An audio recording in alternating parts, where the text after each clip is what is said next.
We are kicking things off right now with a massive story about Marilyn Monroe. America first laid eyes on her when she graced the cover of the Family Circle magazine in April 1946. And over the next decade, Monroe carved a path to cultural immortality, moving from a bit player in Dangerous Years to stardom in Gentlemen Prefer Blondes. But this story isn't just about the glamour. It's about how Marilyn Monroe took back her power, fighting against the studio system and redefining what it meant to be a star.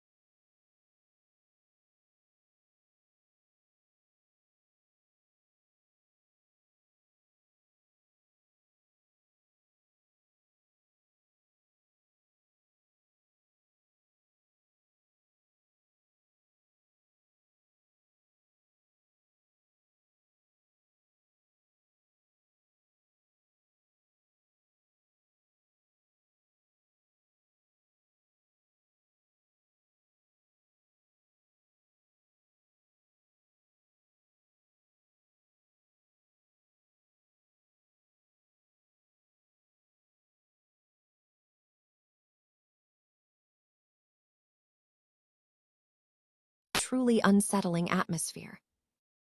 And finally, we wrap up with a powerful look at history and heroism. We are examining the film Moulin, a grim portrait of the French resistance hero Jean Moulin's last days. Directed by Laszlo Nemes, this is a tense espionage thriller that explores the brutal reality of imprisonment and the fight against the Nazis, asking if Moulin will be remembered for his death or for what he died trying to save. Stay with us, because this is the news you need to know. Marilyn Monroe successfully challenged the entrenched power structure of Hollywood, taking back control over her career and image. Following a decade of immense success, characterized by iconic roles in films like Dangerous Years, The Asphalt Jungle, Gentlemen Prefer Blondes, and How to Marry a Millionaire, Monroe faced the classic dilemma of typecasting and restrictive studio control. Her contract with 20th Century Fox, signed in 1946, kept her on a fixed $1,500 a week salary despite her rising star power.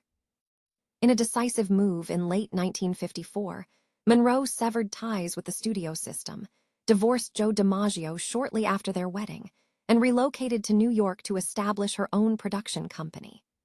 This transition was heavily supported by photographer Milton Green and lawyer Frank Delaney, who helped establish Marilyn Monroe Productions, MMP.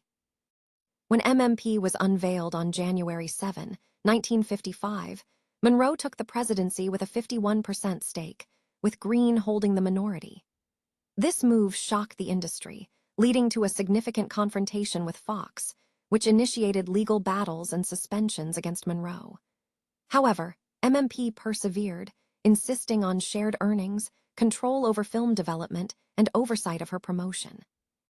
The conflict reached a turning point on January 5, 1956, when the New York Times reported that the dispute had concluded in favor of the star.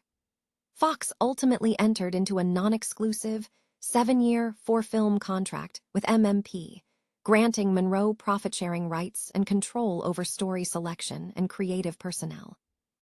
MMP's initial film, Bus Stop, 1956, was followed by The Prince and the Showgirl, 1957, for which Monroe won the David Di Donatello Award for Best Foreign Actress. This public victory against the studio system significantly shifted public perception of Monroe, moving her image beyond the minimized dumb blonde label. However, the partnership eventually dissolved when Monroe married Arthur Miller in the summer of 1956, leading to the dissolution of the MMP partnership the following year. Despite the end of the production company, MMP continued to function to manage Monroe's earnings and maintain her influence. Monroe's battle against the system remains a landmark moment, inspiring contemporary creatives seeking greater financial participation and influence in their professional endeavors. Award-winning restaurateur Benjie de Los Santos has built a successful culinary empire centered around his signature sandwiches, Benjie's Munch. Inspired by the Hollywood film San Antonio Report, De Los Santos has achieved significant recognition, winning multiple San Antonio grilled cheese festivals and earning accolades for his barbacoa tacos and chicken sandwich. De Los Santos approaches food with an experimental mindset, focusing on hitting specific textures and flavor profiles, as evidenced by his unique creations, such as a grilled cheese featuring melted mozzarella and provolone, spinach artichoke dip, and bacon on butter-toasted sourdough, or a chicken sandwich with red onion jam, pickled jalapeno slices, arugula, and cilantro ranch dressing. De Los Santos, now 63, has a diverse and extensive career spanning over 35 years, including roles from dishwashing at Luby's to managing a closed fajita junction. His career trajectory shifted significantly in 2014 after he and his wife, Dawn De Los Santos, watched the film Chef, which inspired him to pursue a career in the culinary arts.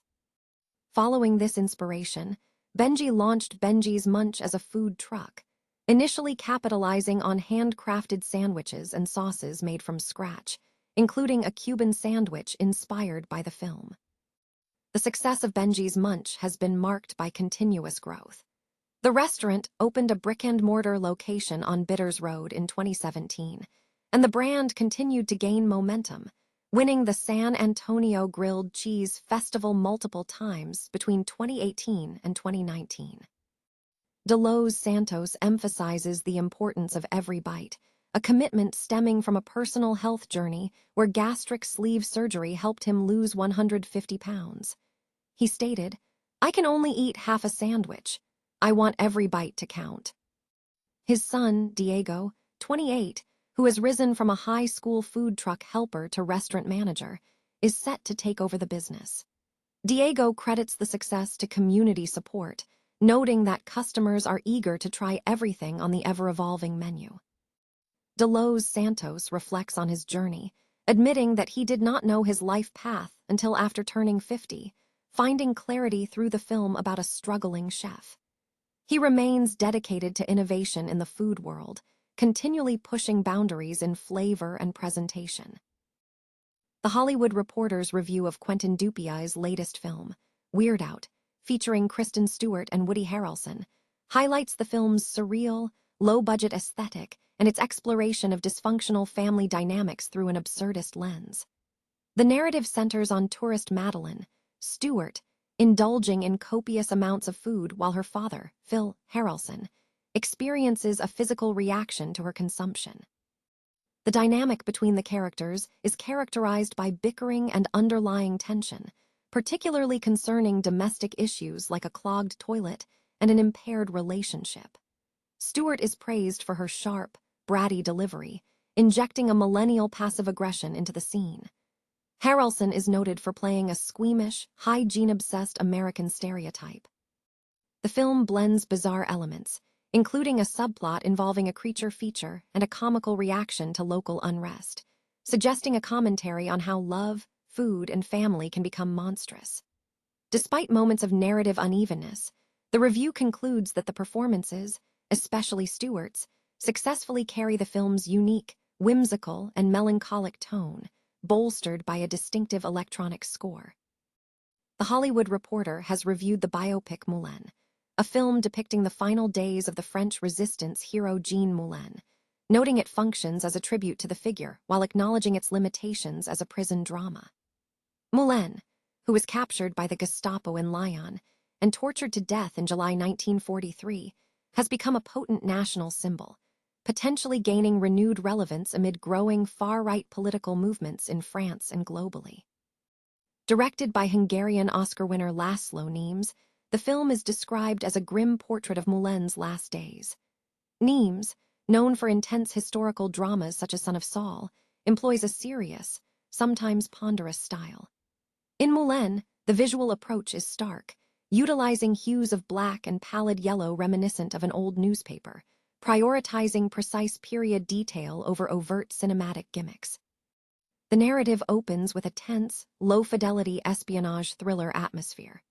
The film follows Moulin, played by Gilles Lelouch, as he undertakes clandestine operations, meeting with resistance members and making critical decisions amid arrests, evoking classic spy noirs through scenes set on dark cobbled streets and furtive exchanges. The tone shifts dramatically when an emergency meeting is raided by the Gestapo, transforming the film into a grueling procedural focusing on Moulen's imprisonment and torture. During this ordeal, Moulin courageously refuses to divulge crucial intelligence regarding the location of an impending Allied invasion. Nimes depicts the brutality with formal dispassion, deliberately eschewing swelling music or rousing speeches, focusing instead on the sounds of suffering, such as the killing of dogs. Lelouch maintains a steely demeanor, showing only subtle emotion, a plea for comradeship or tenderness toward a cellmate, before being asked to remain impassive, resembling a memorial statue. The film gains significant tension when notorious Gestapo official Klaus Barbie enters the narrative, portrayed with chilling determination by Lars Eidinger. Eidinger's portrayal of sociopathic villainy is highlighted as the film's most electric element, serving as a focal point for audience anger, particularly when juxtaposed with the historical context of U.S. aid to Barbie. Nimes keeps the film tightly focused, concluding abruptly without summary title cards or speculative codas regarding betrayals, pointing instead toward long-suspected figures like Renee Hardy. Critics suggest that while the film may stir patriotic sentiment, its blunt, uneditorialized approach makes it feel akin to a documentary. The review questions whether Moulin is remembered for the mechanics of his painful death or for the cause he fought for, noting Nimes's decision to avoid archival footage of the ordeal, a choice that invites speculation about the film's underlying motives to graphically depict the suffering.